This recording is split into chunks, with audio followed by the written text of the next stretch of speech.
Baby boy. Nó mui men, nó mui men. Pram mà pon.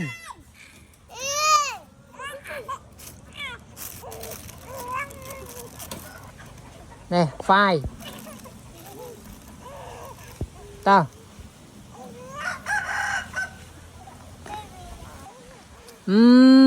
Baby map. Anh ấy mày nói nữa chưa? Pi pram rồi.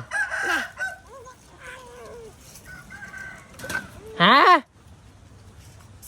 No no. No money.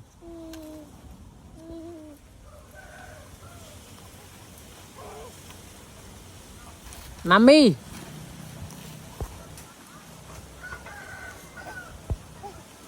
Đi mui mán. Mui pram rồi. Giờ đi mui.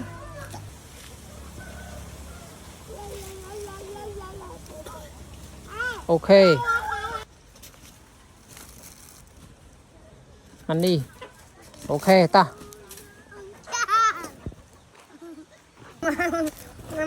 Nha. Hi baby. Baby, hello baby. Baby nè. Nè. Đi chú mama.